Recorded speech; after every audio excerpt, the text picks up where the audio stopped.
For most of the first decade of this century, eastern Australia suffered severe drought conditions. By 2009, the parched country was still deep in the grip of a strong El Niño event, which was keeping rainfall down and temperatures up. On the 23rd of September in 2009, the East Coast experienced its worst dust storm in living memory. Sydney's iconic landmarks were smothered in the dust, driven by winds up to 80 kilometres per hour. Whilst these pictures were being beamed to the rest of the world, physicists analysing the satellite data noticed a remarkable phenomenon 2,000 kilometres to the north of Sydney. A massive atmospheric disturbance was being triggered by the northern end of the dust storm.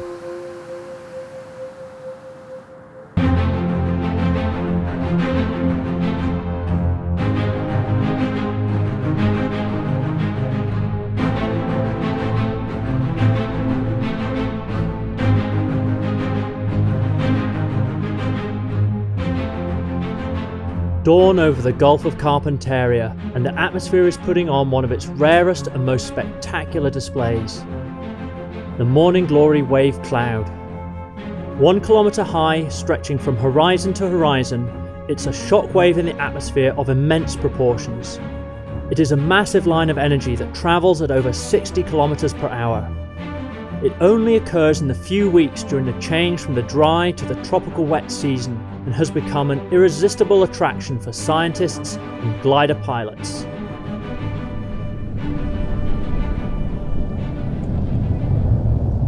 My name's Thomas Peacock and I'm a professor of geophysical waves. I work at the Massachusetts Institute of Technology in Cambridge, Massachusetts. And I feel really privileged because where I'm coming to is what I consider to be one of the world's great natural physics laboratories. I've been fascinated with waves all my life. Most people are familiar with waves on the ocean surface, but what people don't know is that waves exist all around us. They're up in the atmosphere and they go all the way down to the bottom of the ocean. Well, since I first heard of it, there's been one wave that's just fascinated me, and that's the Morning Glory cloud. Well, I've travelled halfway around the world to get here. Burketown's coming up. It's a tiny little place.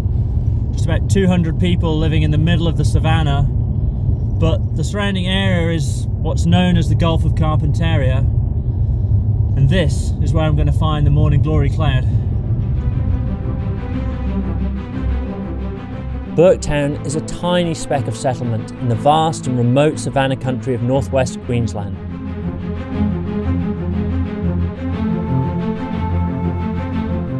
To the south, the rivers and creeks carve through ancient tablelands before snaking their way through to the coast in a seemingly endless array of tidal salt flats and mangrove-lined waterways.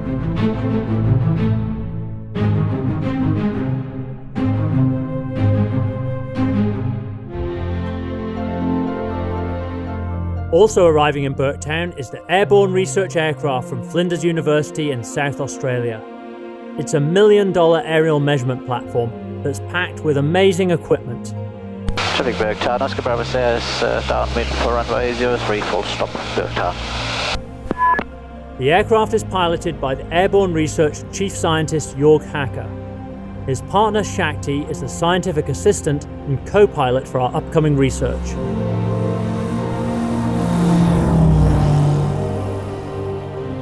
Atmospheric waves like the Morning Glory can happen unpredictably anywhere in the world and at any altitude, but are usually invisible. They're extremely dangerous to aircraft and often associated with severe clear air turbulence. Jorg and Shakti will be measuring and mapping the Morning Glory, and with the data they gather, I will build 3D computer models. We will then be able to fly a digital aeroplane through and around the simulated waves to find out just how this phenomenon works. Do this is when you have the roll cloud, we will traverse backwards and forwards below and above, and then in front of it and in the back of it, and perhaps scraping the top a bit so that we know a little bit of what's going on inside. We measure the air movement, we measure temperature, we measure humidity with various probes. You can see, for instance, this little fragile gizmo here that measures the temperature of the air very rapidly to measure humidity. There's little hoses which they suck the air in and they measure humidity. We measure the incoming wind, and then from that, we, together with the movement of the aircraft, we can determine up and downward moving air masses, which is obviously critical for the morning glory. And we also measure the wind speed so that we know what's happening there. What we also have in here is a laser which shoots a laser beam, a single one down, and that tells us very accurately within centimeters how high we are above the ground, and also, for instance, how high we are above the morning glory cloud. We get a measurement about every 3 meters in the air, some measurements even faster than that. So it'll be by far the highest resolution measurements that ever been made on the morning glory. So that'll be pretty exciting, provided we get a morning glory. Yeah.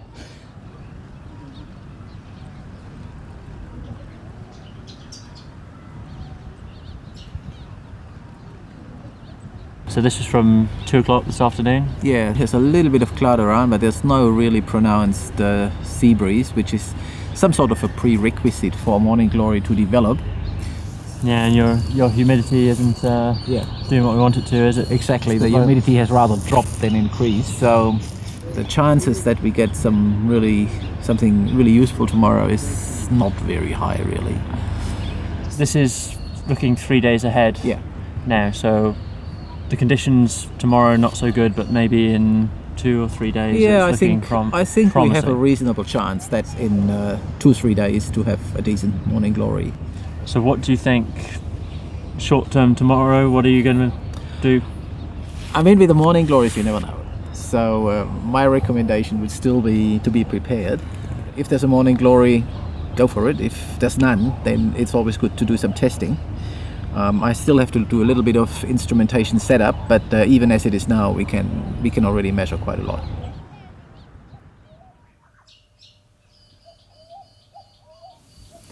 Well, it doesn't look too promising this morning, York. What do you think? Yeah, I agree. So let's instead go across to Cape York and see where it all starts. I think that makes sense. I'm game. Let's do it. All right, let's go.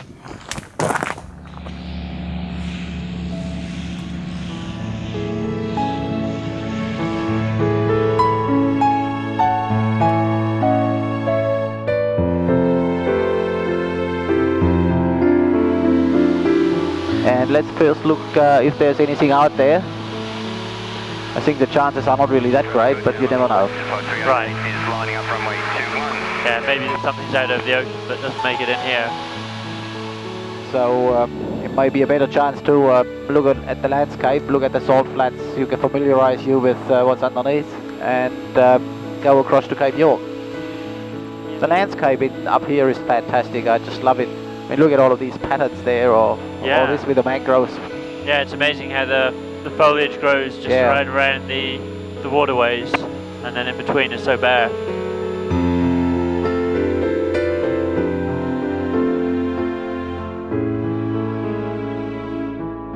As well as understanding what is happening in the atmosphere, it is important to understand the geography of the landscape that the glory is travelling over. We know that the wave behaves differently as it passes over the coast onto land, so this is a great opportunity to familiarise ourselves with the landforms en route that affect the passage of the morning glory. I have seen photos of the glory with some strange kinks and bends. We may be able to find some of the landforms that are responsible for this.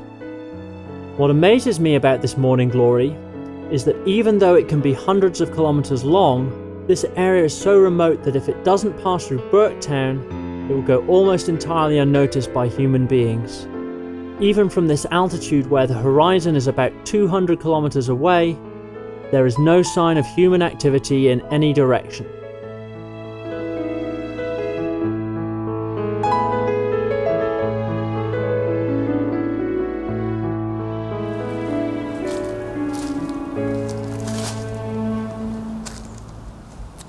Well, it's early afternoon here on Cape York. About 200 kilometres in that direction is the east coast and the Great Barrier Reef, and about 80 kilometres that way is the west coast and the Gulf of Carpentaria. There's still strong east winds coming over right now, but if a morning glory is going to occur tomorrow, what will happen is a strong sea breeze will come in from the west coast, and there'll be a collision between the easterly winds and the sea breeze round about this location. Around about midnight, when the sea breeze loses its power, that massive disturbance will collapse and send a large disturbance heading off in the direction of Burketown, and that will be our morning glory. The solar heating during the afternoon plays a vital role in setting up the air mass for a morning glory cloud the next day. The hot air rises in columns called thermals, and it cools on the way up. The air eventually cools sufficiently to condense into cumulus clouds. The sea breeze rushes inland to replace the rising hot air. During the afternoon, the cool sea air then keeps pushing the cumulus clouds inland. The sea breeze front is a distinct line where the normal trade winds from the eastern side of Cape York are being forced back. It is on this collision line where the morning glory forms as the sea breeze dies off. It then starts its journey across the Gulf in the early hours of the morning.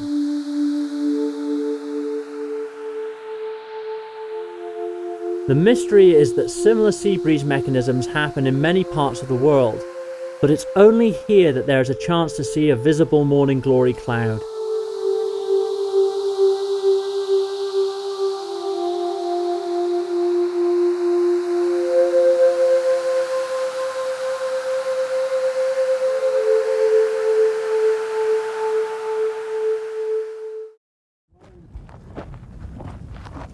The typical dry season weather. Fine days with light southeasterly trade winds have lasted 6 months now. Glider pilot Jeff Pratt has timed his arrival in Burketown to coincide with the first appearance of the northerly sea breezes, which signal the onset of the brief morning glory cycle and the lead up to the wet monsoon season.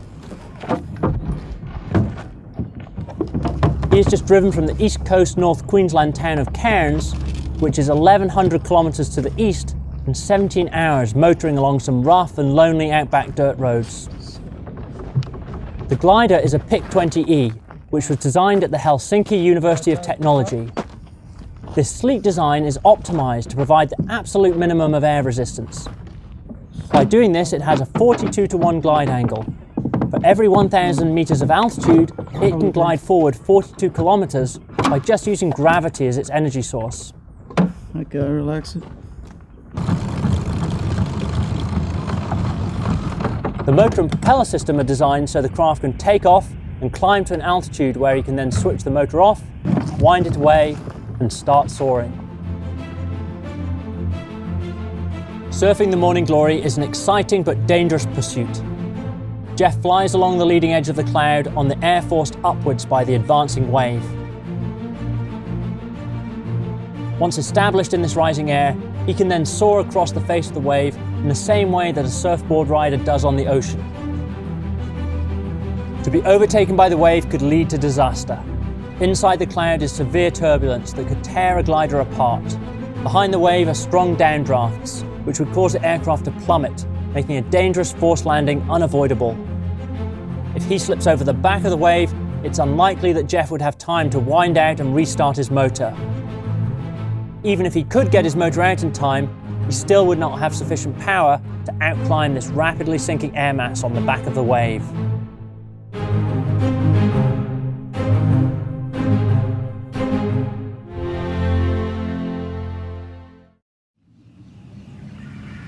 This is also an important site in Australian history. It's where British explorers Burke and Wills were supposed to complete their epic trek from the south to the north of Australia, meeting a relief boat here. They never could make it because they couldn't negotiate the tidal flats that were starting to flood at the beginning of the wet season. They were forced to turn back to the south. So harsh were the conditions that they never actually made it home. Everyone but one person perishing, and that was it for Burke and Wills. If you look back to the horse and cart days when the first European settlers came here, the difficulties and isolation just seem unimaginable. Burketown was set up as a port town and gateway to Asia in the 1860s. It was the first port in the entire top end of Australia. The incoming colonists just didn't understand the wet and dry season cycles of this part of the tropics. Farming techniques from the temperate latitudes didn't work here. and tropical diseases ravaged the fluctuating population. In the early 1880s, a strain of malaria killed nearly the entire population. Later that same decade, the town was nearly wiped out by a massive cyclone. Burketown's population peaked in 1911 at 275 residents.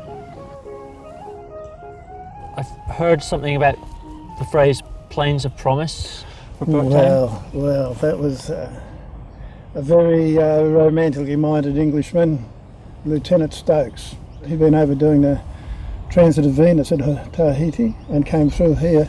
He named this the Plains of Promise because this is where he could envisage small hamlets with their church spires reaching to the sky. Didn't work. And so a lot of the settlers, or early settlers coming here like after the wet season, would be fooled into thinking this was a great place. In the wet season you don't know it, it's the green grass this high, lush, everything, all the trees, it's beautiful. The early days, estate agents down in Victoria, they sucked them all in with a deal that they spent, I think it was £300, but they got enough to start a farm. People came up here, the grass is green, the wet season's finished, everything's looking great.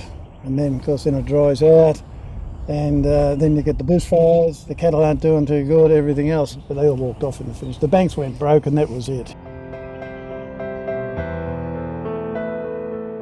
Despite all its ups and downs, Burketown is still here in the 21st century. Right now there is a political debate going on in Australia about harnessing the wet season deluges and farming this area to be the new food bowl of Australia and Asia. The grand dreams of human beings just don't seem to have changed very much over the centuries.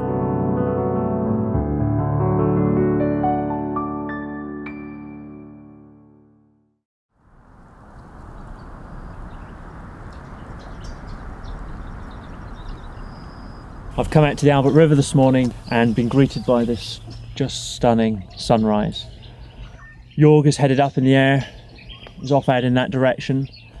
So another case of waiting and seeing if something will turn up. In the meantime, I guess I just get to stand around and enjoy this beautiful show.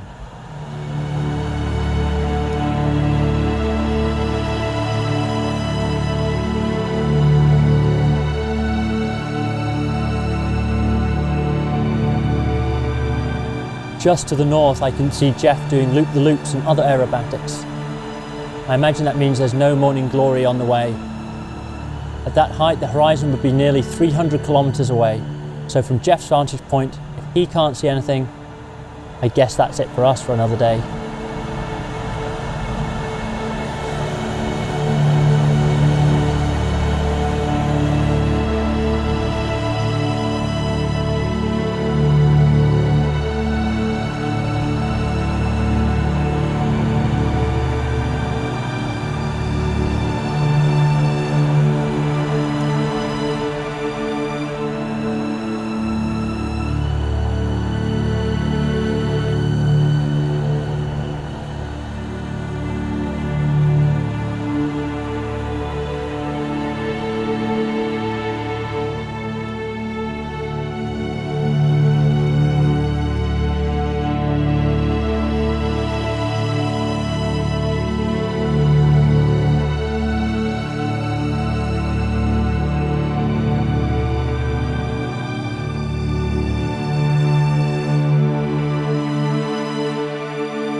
Well, the cockpit is a bit unusual in that we have a pilot's panel on the left-hand side, so the pilot sits on the left-hand side, and on the right-hand side you have basically a screen connected to a computer in the back here, where all the measurements from the various instruments come in and are displayed. You can select a lot of things. You can either look at the instruments, or you can look at your flight track, where you've been exactly or where you want to be.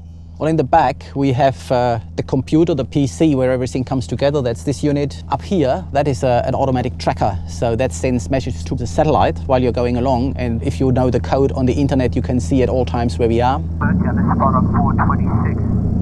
We're at PC12. We're just about 3 miles to the east of Burketown this time, we're about to join downwind for runway 03. That's the flying doctor. They fly in the doctors in the morning and then distribute a few other doctors to other remote communities and come back in the late afternoon to collect them again.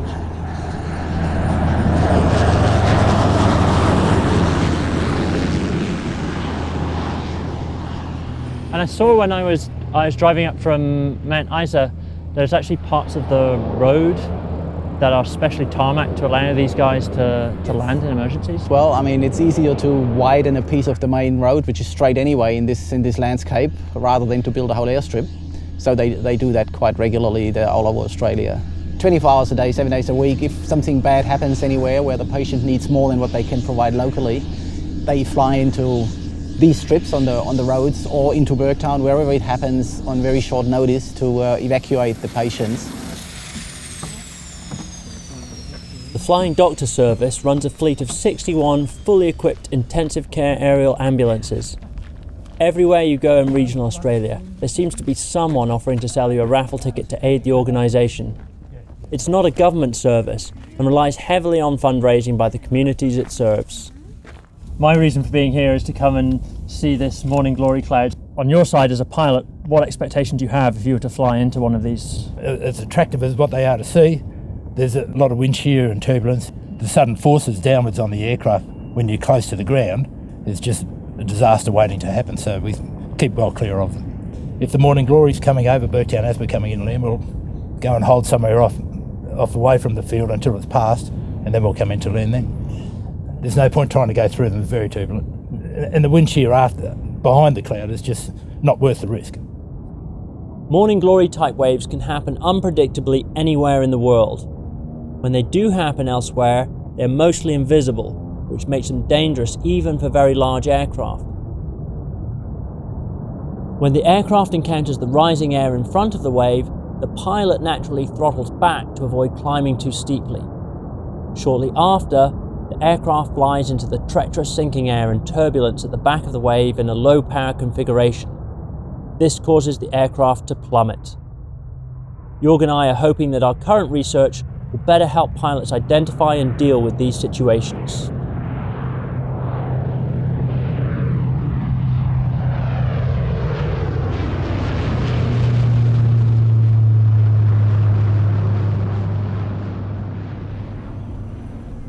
"20 years ago, artist Rod Lucas first painted this mural of the morning glory cloud. The sun and heat took its toll, and the original was faded and flaking. Ta-da! Finished. Rod has spent the past few weeks restoring his creation back to its former glory. The wind that you get and the taste in the air, and I'm quite sure there is electricity going through the air because of all the static that's going on. Yeah, incredible feeling. Just magic experience. You can't explain it.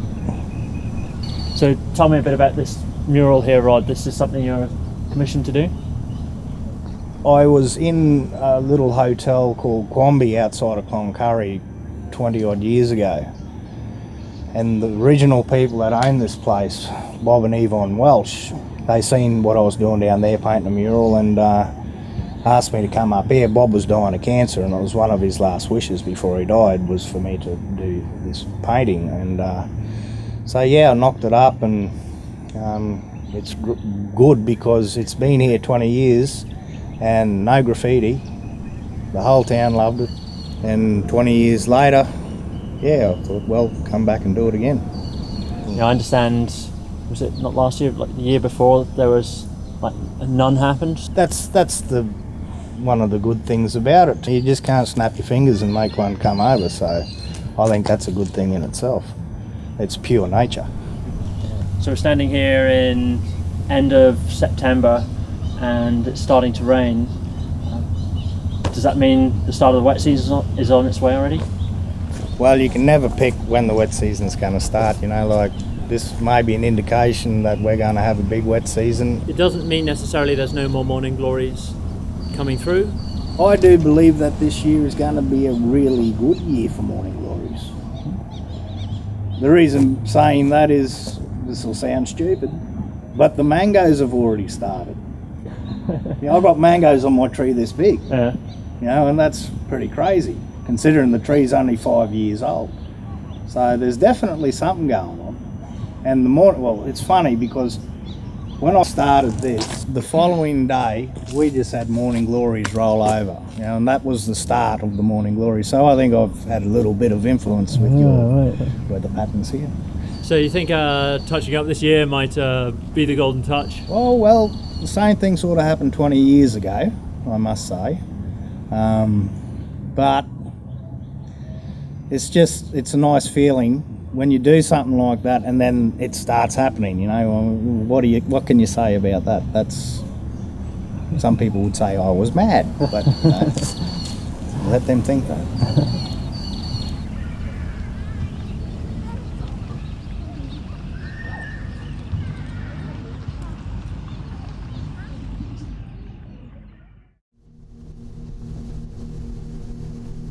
The conditions today are looking like the tropical wet season is on its way.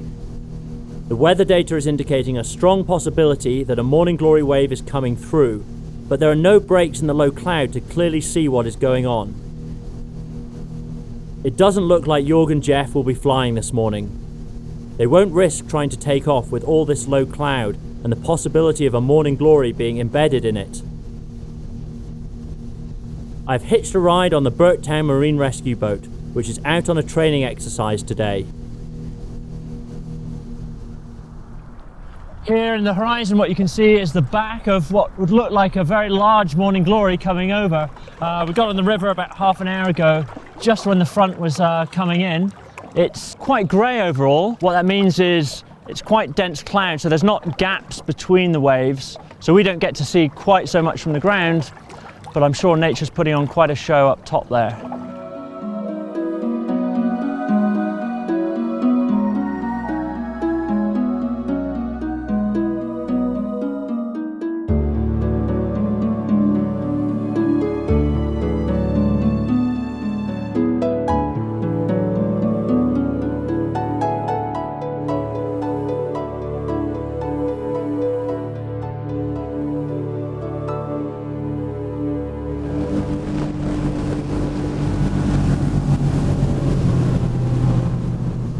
The Burketown Marine Rescue is run by volunteers.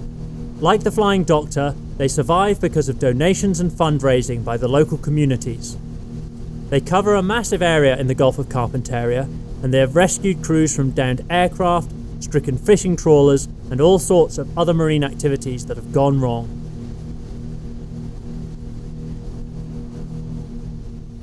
Well, we've had some cloud this morning, and it brought with it some rain. It's starting to burn off now, but that's already a surefire sign that the wet season's on its way.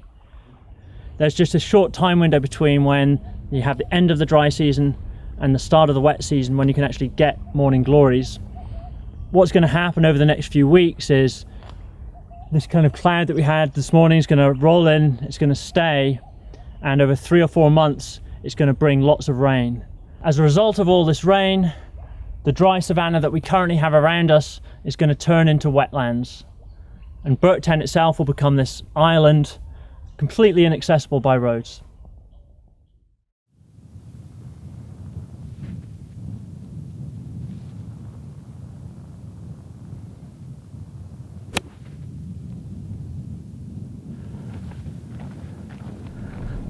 So Jeff, what's the longest you've ever managed to ride a morning glory for?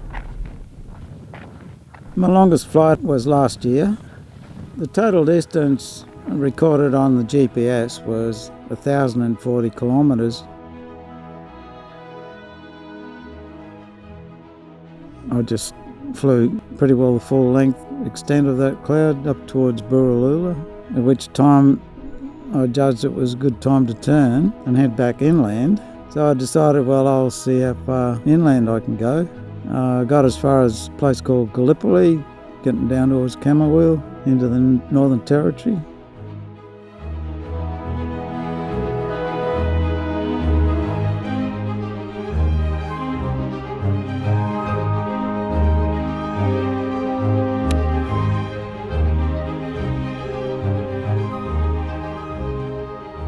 was getting later in the day, and by that time there was enough heat to start generating thermals. Looking at the time I had available to try and get back to Burketown, I decided to thermal my way home. And I was able to transition from the Morning Glory to thermal flying.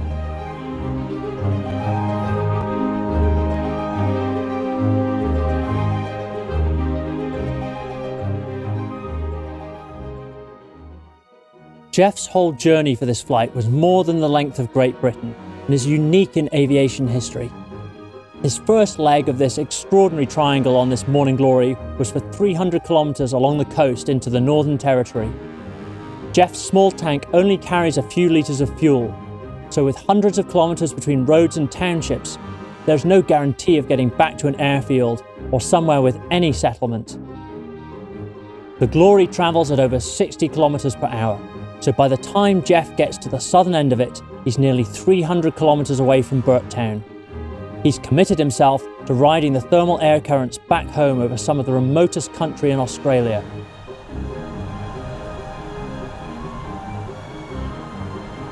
Thermals are columns of rising air that you would see hawks and birds soaring in. It takes quite an art to be able to circle in it and stay in the lifting area. That's part of the challenge of thermal flying, is to actually find these invisible up currents and ride them and gain height such that you can then straighten up and cross-country fly to find another thermal and repeat the process. And in that way you can go quite long distances.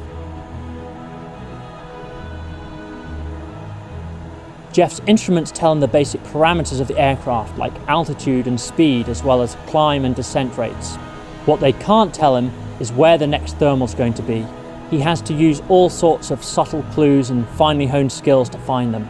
Sometimes it's a darker colour patch of ground that will be heating up more than the surrounding area and sending hot air upwards. He watches out for the birds, where they are going and what they are doing. Glider pilots learn to feel what the air around them is doing, but sometimes it just comes down to good luck or bad luck. There can be some very tense moments. Right now, Jeff has been trapped in rapidly sinking air, and he has descended to only 300 metres above the ground. He has flown closer to the Burketown road, which offers a reasonably safe landing place. Down this low, it's actually safer to land on the road than trying to go through the lengthy and unreliable process of winding the motor out and trying to get it to start. With only seconds to go before lining up to land on the road, Jeff has found the last thermal he needs to get him back to Burketown.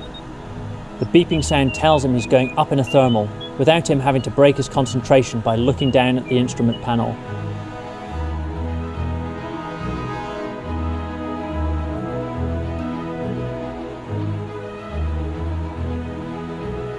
Jeff flies 1,000 kilometres in one day and there's no fanfare. There's only a handful of glider pilots in the world who have flown this distance, but if I hadn't asked him about his longest flight, hardly anyone would ever have known about it. This quietly spoken Aussie bloke is a rare adventurer. He's just out there doing amazing feats by himself, and he takes it in his stride.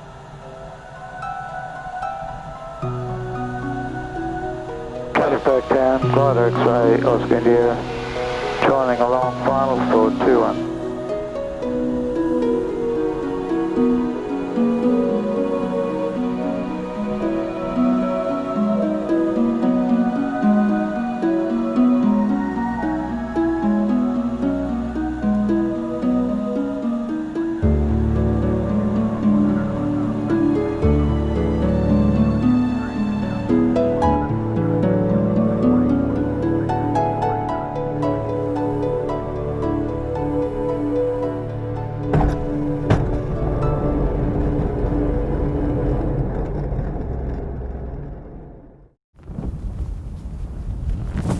Well, there's now a very large high pressure system to the south, and that's bringing with it these very strong, dry southeasterly winds that kills any chance of a sea breeze, any moisture, and any chance of a morning glory for the next few days.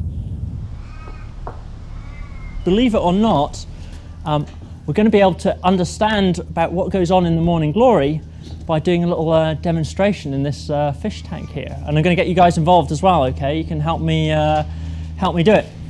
So let's think of this as being over here is Cape York, okay, and then I'll travel all the way over here, and this is Burketown. This is us in Burketown.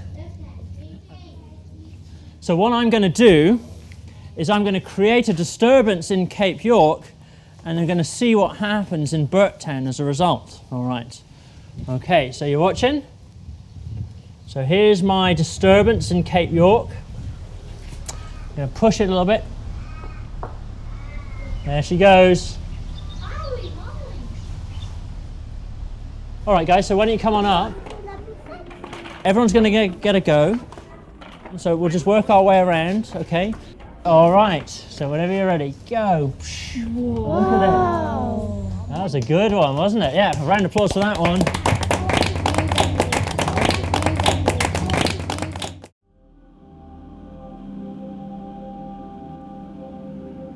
The nearest place to Burketown that's on a transport route is Mount Isa.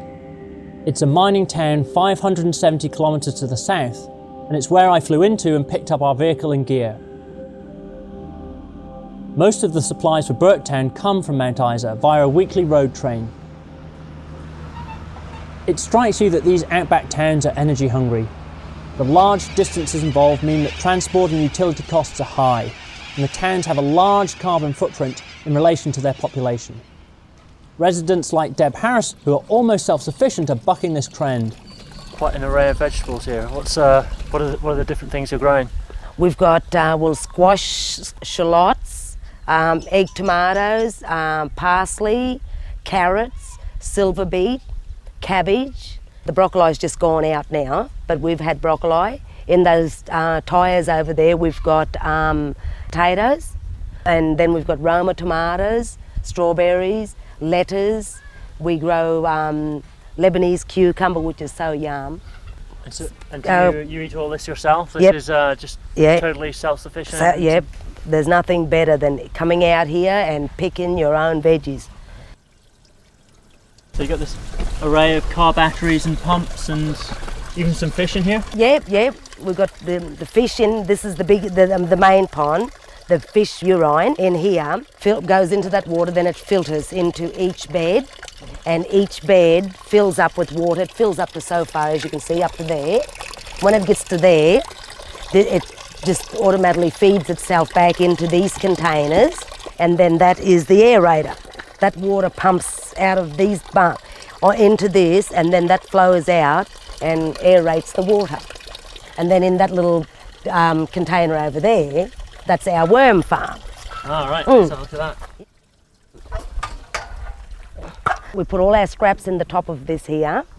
Then the worms work their way through and they produce this juice, which is down in here, which is quite yucky, but it's very yummy for the veggies. Yeah, it looks beautiful. Yeah, and then that's used for like a fertiliser thing as well. And and then what we do every month, we clean all that out. That gets cleaned out, and all the worms get put into wherever, and then we start fresh again. So everything's just going around in a great big circle. See, what you can do is you can grow your fish and eat it as well. They're the freshwater fish, but the barry, and then we've got the eel-tailed catfish.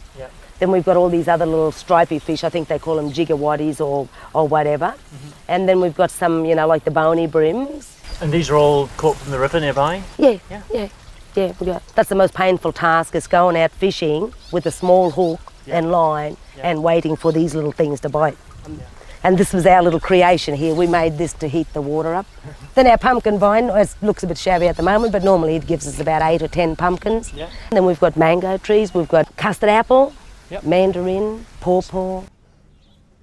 Can I ask a little bit about your background? Like, when did you come here to town? Did you grow up here? Oh yeah, this is home. Yeah, Burketown's home. And how much has it changed over the years being here? Well, I wouldn't have said it changed a great deal. And the population stayed pretty steady? The same, yeah. It's the reason I went in town for the morning glory cloud. It was always known by the term morning glory. Yeah. Grandma used to say, "Get out, you kids, get out of bed, it's coming." And we'd get out and it was just like a morning glory. It was just this, you got this fresh breeze, like after sleeping in the heat all night, and you'd wake up in the morning and this beautiful breeze would hit you. And when you felt that breeze, you just want to get up and go because it's so cool, you know, like freshens you up. That's what I thought. One morning it actually came from the south, which I honestly thought then there was something spiritual going along here. That was just so beautiful watching them. Everyone just stand still and just in awe and watch, you know, for this morning, these clouds to go over.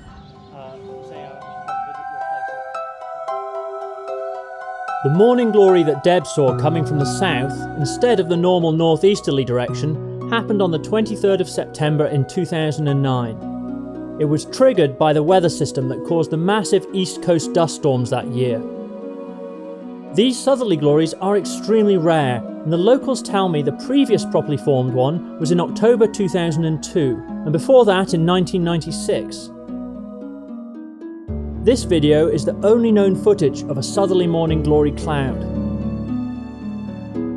We know 3 dates now that these southerly glories occurred, so I will be able to check out the climate data to try and determine what was happening in common on these days and incorporate it into our research.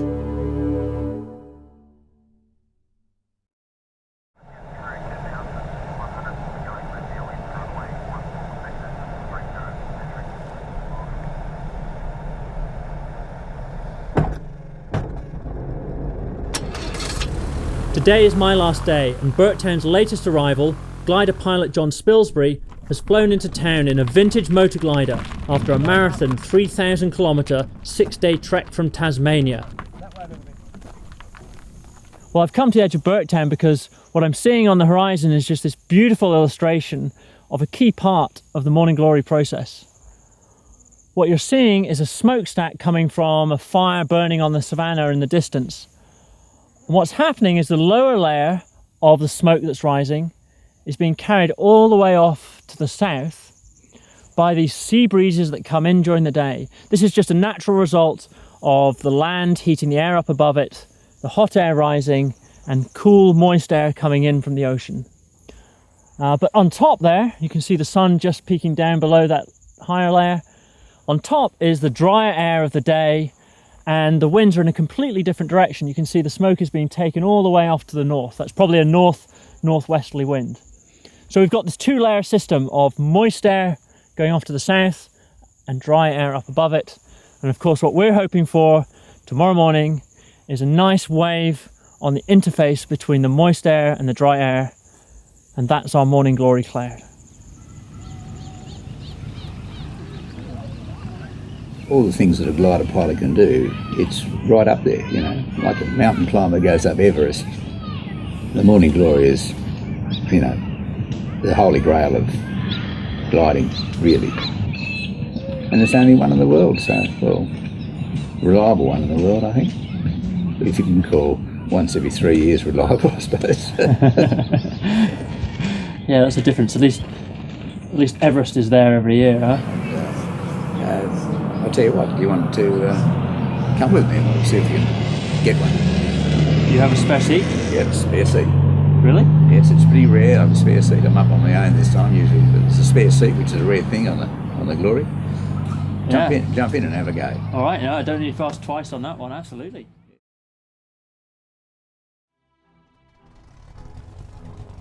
After now waiting for nearly 2 weeks, the morning glory has remained elusive. In the early hours of the morning, the infrared satellite images are showing what looks like a very early morning glory out in the Gulf. The airborne research aircraft is fully instrumented to fly at night, so Jorg and Shakti are heading out to investigate. The conditions are looking good on the ground, with high humidity and a heavy dew. Yeah, I might not have had the power on in time. It needs a sequence. Oh, okay. And the first thing we're going to do is a sounding. So now we have to make sure that we get the right UTC date and time. Okay, I'll do that. I have to leave today in order to make it to my flight back to the US. Oh, what about your head? Let's see. The conditions have turned around and are now looking the best they have since I arrived.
is running trispectral, runner, and later. There's only the camera is not running.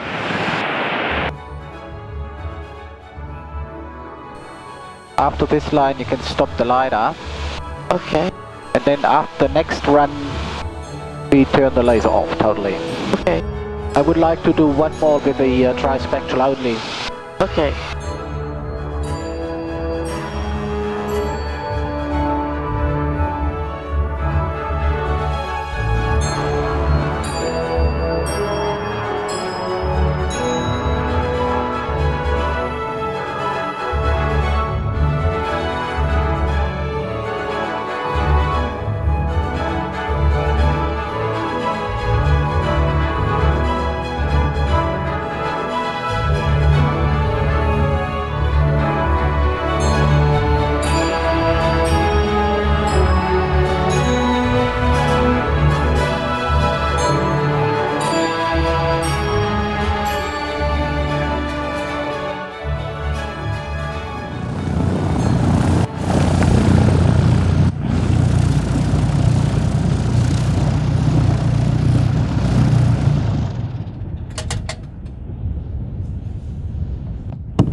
Wow, how about that? That was amazing, awesome.